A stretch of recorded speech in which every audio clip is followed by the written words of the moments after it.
Bonjour Moustapha, merci du temps que vous voulez bien nous accorder. Vous êtes candidat à la présidence du gouvernement scolaire de l'ISJA. Quelles sont selon vous les qualités principales que doit avoir un leader? Une capacité à pouvoir écouter les autres, ainsi que des compétences pour pouvoir influencer et motiver les gens. Pour moi, ce sont des capacités nécessaires dont tout leader a besoin. Merci. Pouvez-vous nous parler de votre programme et de vos objectifs? Mes objectifs sont simples. Il y a la solidarité que je voudrais mettre en avant. C'est une valeur quand même que je défends beaucoup. Parce que ce serait vraiment bien que les liens entre les élèves soient vraiment raffermis. Il y a d'abord la solidarité. Et puis ensuite, il y a dans le domaine du sport, parce que j'ai remarqué par rapport aux années précédentes, que le domaine du sport n'est pas très avancé dans cette école.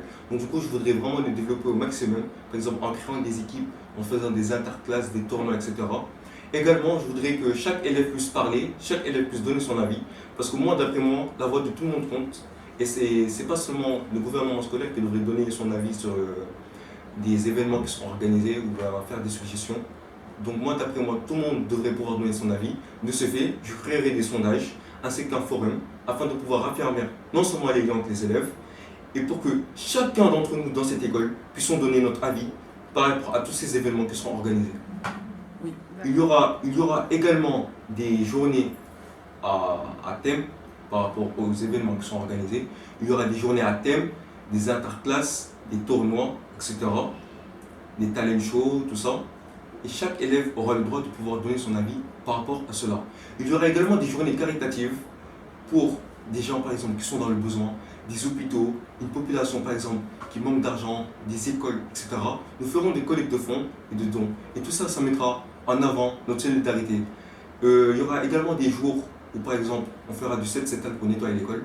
Parce que quand même, l'école, des fois, elle est assez sale dans la cour ainsi que dans les classes. Et c'est pas tout le monde qui a les moyens de pouvoir rentrer dans une école comme Jeanne d'Arc. Donc on devrait pouvoir montrer une image positive de l'école et pas une image négative en voyant par exemple des déchets comme ça dans la cour. Donc par exemple on pourrait faire du 7-7, etc. Et puis j'ai quand même pris conscience qu'il y a des gens qui ne peuvent pas sortir à la pause. Donc ça peut être assez ennuyant pour eux, qui restent ici, qui font que parler et manger. Donc du coup j'ai prévu de mettre des divertissements durant ces heures de pause afin que ces personnes-là qui ne peuvent pas sortir ou bien qui n'ont rien à faire dehors à part rester à l'école puissent pouvoir s'amuser sans pour autant s'ennuyer. Et puis il y aura d'autres projets également qui vont venir. Tout ça, vous pourrez faire des suggestions sur le forum. Et puis, tant que je ne suis pas encore président, là je ne pourrai pas vous dévoiler tous les projets qui sont déjà en tête. Mais moi je voudrais que mes projets soient bénéfiques pour tout le monde. Et pas pour seulement un groupe précis. Et je voudrais également plus intégrer le programme sénégalais ainsi que les STMG, enlever ces préjugés ainsi que ces divisions entre nous. Parce que nous sommes une école, nous sommes supposés être ensemble. Donc, nous ne sommes pas supposés être divisés. Donc, nous sommes supposés être tous réunis, tous solidaires entre nous. Donc du coup, je voudrais vraiment plus intégrer le programme sénégalais ainsi que les STMG au sein de l'école. Merci. En tant que président, quelles valeurs importantes souhaitez-vous défendre? Les valeurs importantes que je souhaite défendre sont tout d'abord la solidarité. Ensuite, l'égalité. C'est les deux valeurs que je souhaite défendre.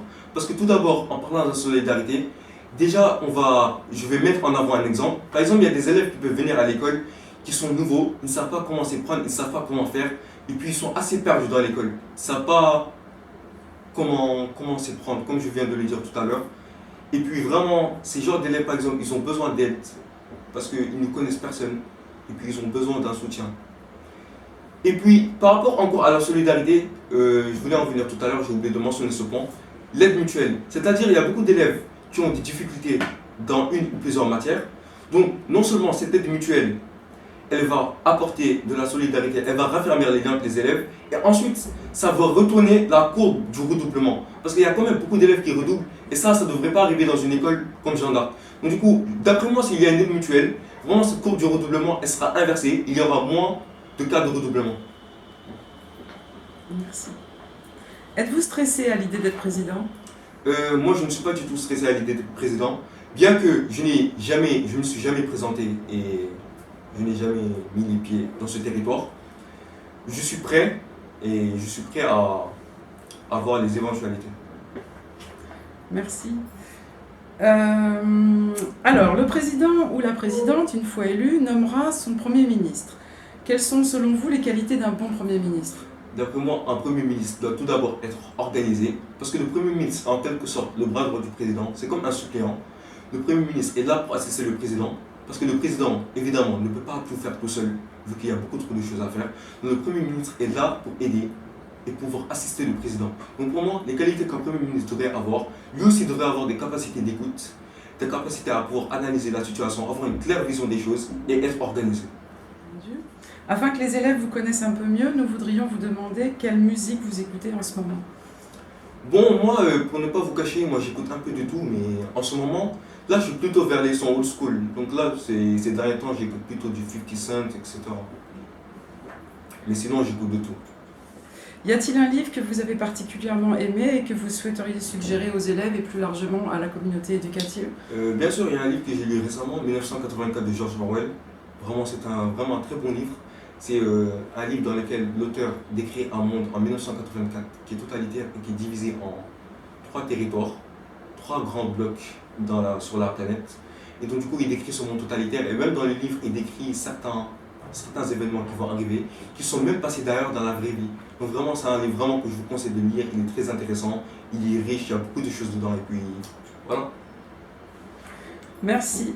Nous allons passer maintenant aux quelques questions des élèves, donc je vous les cite. Comment comptes-tu aider les élèves en difficulté? Pour aider les élèves en difficulté, comme je l'ai mentionné tout à l'heure, il y aura une aide mutuelle. Et dans cette aide mutuelle, vous ne serez pas forcément avec des profs, mais plutôt avec des élèves. Par exemple, si un élève de 5e par exemple a des problèmes en mathématiques, on pourrait le mettre en lien avec un élève de première, de terminale ou bien de seconde qui est fort en mathématiques, afin que cet élève, par exemple, qui est en première, puisse aider cet élève qui est en 5e ou 4e et qui a des problèmes. Non seulement ça va raffermir les liens, ensuite ça va retourner la courbe du redoublement, vu qu'il y aura évidemment moins de cas d'après moi. Donc on pourrait imaginer qu'on pourrait mettre en place un système de volontariat des élèves qui Exactement. se mettent à la disposition des autres, et comme ça ceux qui ont des difficultés dans certaines matières peuvent venir. Exactement. D'accord. Alors, une question vous est posée aussi concernant l'intégration du programme sénégalais, mais je crois que vous avez répondu tout à l'heure. Est-ce que vous voulez rajouter quelque chose à propos de, apparemment, ce décalage qui se passe, ou cette séparation qu'il y a entre les deux programmes? Moi je trouve que le programme sénégalais est un peu mis à part, et cela n'est pas quelque chose de normal, parce que les élèves du programme sénégalais, ils sont très intelligents, ils sont comme nous, c'est des élèves comme nous, personne n'est supérieur à personne. Ils sont comme nous, il y en a plus par là-bas, ce sont de très bons élèves, ils ont de très bonnes notes. Et moi, d'après moi, on ne devrait pas les mettre comme ça de côté, les oublier. Parce que quand même, il y a beaucoup de classes de programme sénégalais, on ne les voit même pas dans l'école, on ne les voit pas souvent. Et moi, donc, du coup, moi, d'après moi, c'est pas normal. On devrait plus les intégrer dans des activités d'école, etc. Par exemple, les interclasses et tout, etc. Peut-être qu'eux aussi, il faudrait qu'ils osent aussi venir vers le programme français. Peut-être qu'eux-mêmes ont peut-être une crainte, ou je sais pas, ou vous avez senti comme ça une réticence? Bon, j'ai senti ça au niveau de certains élèves, mais pour moi, c'est nous qui devons plus donner d'efforts pour eux. Parce que nous, quand même, on ne devrait pas les oublier comme ça. On devrait plus les intégrer. Parce qu'on ne devrait pas être divisé comme ça. On est quand même des élèves, on est dans une école, on est à gendarme. On devrait tous être unis, solidaires. On devrait être là, chacun pour l'autre, chacun pour notre prochain. Merci. On vous demande aussi, comment penses-tu améliorer le sport? Pour améliorer le sport, ça j'ai récemment fait publier sur les réseaux sociaux un concept. Déjà je vais créer des équipes, je compte créer des équipes, ça reste un projet. Et ensuite avec cette création d'équipe, j'ai fait des designs de maillots que j'ai fait circuler sur les réseaux.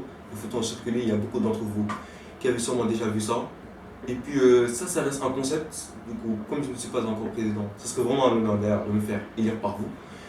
Donc du coup, si jamais je me fais élire président, Inch'Allah, ensemble, parce qu'ensemble, rien n'est impossible, ensemble, nous pourrons faire en sorte que tous ces projets puissent prendre vie, puissent créer des équipes de sport, etc., puissent faire des maillots, tout ça, afin que tout le monde puisse faire son sport. Parce qu'il y a quand même beaucoup d'élèves dans cette école qui aiment beaucoup le sport, mais qui ne peuvent pas profiter au maximum, parce que le domaine du sport dans cette école n'est pas très avancé. On travaille beaucoup plus qu'on ne fait de sport. Et le sport, c'est quand même très important pour la santé, ainsi que le corps humain en premier. Merci beaucoup Moustapha, nous vous souhaitons bonne chance pour l'élection présidentielle et rendez-vous le 8 novembre pour les résultats. Merci Michel. Merci. Au revoir.